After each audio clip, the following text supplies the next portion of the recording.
शुरुआती अंधकार के बाद जब प्रकाश फैला, तब सामने आया ब्रह्मांड रूपी अनंत क्षीर सागर, जिसने अपनी गहराइयों में छुपा रखा था सृष्टि के उत्पत्ति के रहस्य। मंदरांचल पर्वत महज एक पत्थरों का टीला नहीं था, बल्कि अनंत ब्रह्मांड रूपी सागर का केंद्र बिंदु, मानो जैसे शरीर की रीढ़ की हड्डी हो। मन भी एक सागर है, जहां इच्छाओं का जन्म होता है तो उसमें उफान आना तय है, लेकिन जब इच्छाएं लालच में बदल जाती है तो वही सागर विष उगलने लगता है। जब सृष्टि ने गति पाई तो दो शक्तियां सामने आईं, सृजन का आधार देवता और संतुलन का आधार असुर। पर इन दोनों के बीच एक तीसरी शक्ति भी अस्तित्व में आने को बेचैन थी, और आज हम सुनेंगे उसी तीसरी शक्ति की कहानी, जो न देवता थी न असुर। युगों पहले इच्छा पूर्ति के लिए देव और असुर एक हुए। उन्होंने ठाना क्षीर सागर को मथेंगे, बस एक इच्छा, अमृतत्व की प्राप्ति। मंदरांचल पर्वत बना मथनी और नागराज वासुकी बने रस्सी। दोनों ओर से शुरू हुई भीषण खींचातानी, अमृत पाने की होड़ हर तरफ। कहते हैं ना, कुछ अच्छा होने से पहले बहुत कुछ बुरा होता है, और हर अमृत के साथ निकलता है विष।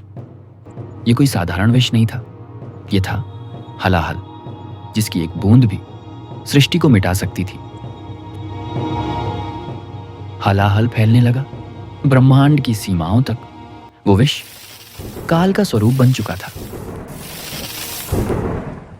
तब प्रकट हुए कालों के काल, महाकाल, शांतचित्त, निर्भय, निर्विकार। वे क्षीर सागर में उतरे और सहज भाव से पूरा विष अपने मुख में ग्रहण कर लिया और बन गए नीलकंठ। पर क्या अंधकार पी लेने से समाप्त हो जाता है? शिव ने सृष्टि को बचा लिया, पर हलाहल का एक अंश सागर की गहराइयों में खो गया।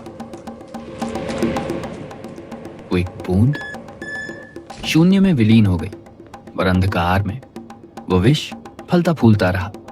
महादेव जानते थे, नियति को कभी कभी अंधकार को भी पनपने देना पड़ता है। और वही एक बूंद काफी थी एक ऐसी शक्ति के जन्म के लिए जो युगों के अंत का कारण बनेगी। उसी विष से जन्म हुआ एक रूप का, न देव न असुर। अंधकार ने पहली बार खुद को देखा और धारण किया पुरुष रूप, कली पुरुष। वो काल के आरंभ से है, ब्रह्मांड के सागर में भटक रहा है, अपने समय की प्रतीक्षा में।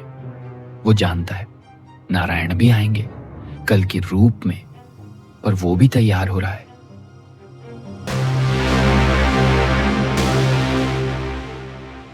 और जब भी प्रकाश अपनी सीमा भूलता है, अमृत पाने का मोह बढ़ता है, विष फिर संकेत देती है कि हर सृजन अपने विनाश को साथ लेकर चलता है।